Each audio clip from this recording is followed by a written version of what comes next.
Hello and welcome back to The Stack, and here are today's top stories. The first story, the sham January 6th committee and the Democrats and fake Republicans on the committee are absolutely convinced that Trump led an insurrection against the United States, and they're totally using the committee to try to win the 2022 midterm elections. Now, most Americans are not falling for this. All of the polls show that January 6th is way down towards the bottom of the list of the most important issues going into the 2022 elections. And we kind of saw this play out last night. Actually, Americans are, I think, fed up, especially Republicans are fed up with people who are backing the January 6th committee and are still talking about it. So there's a Republican rep, Rodney Davis, that voted for the formation of the January 6th committee, and he was defeated last night in a primary election in Illinois by Mary Miller,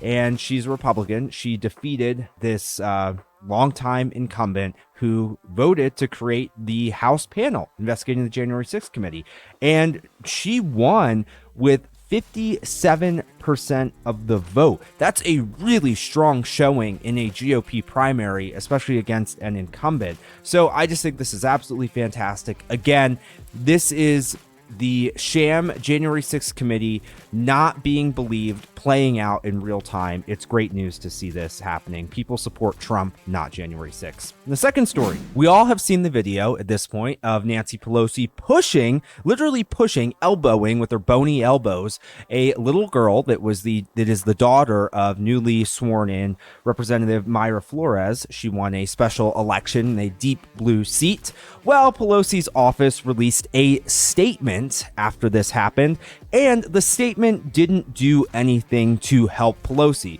Pelosi could have said, yes, I made a mistake, I shouldn't have done it like this. Instead, Pelosi's office claimed that Pelosi was trying to push the little girl into the photo better. That's, bizarre to me. You don't elbow a little girl to the side of you in an attempt to better have the girl in the frame. Pelosi could have said, hey, will you stand in front of me so you can be in this picture better? No, Pelosi elbowed the girl and tried to push her out of the picture and away from her. So Pelosi's office didn't deny that this happened. They didn't apologize, and they made up a totally crackpot excuse for why this happened. Again, they're just making this so much worse.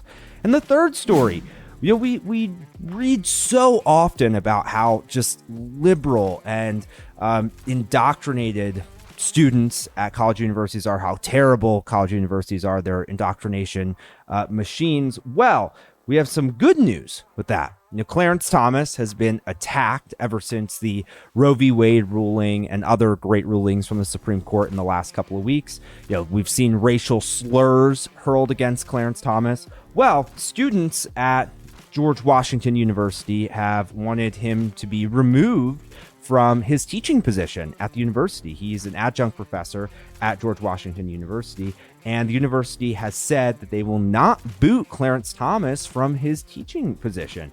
They say they believe in the robust exchange of ideas and deliberation, because that's a essential part of universities and an essential part of what America is about. So it's kind of crazy to see a university actually standing for the right ideas and not caving to woke students. That's good news, and I'll just say Clarence Thomas is a national hero, and every conservative should be thankful for him.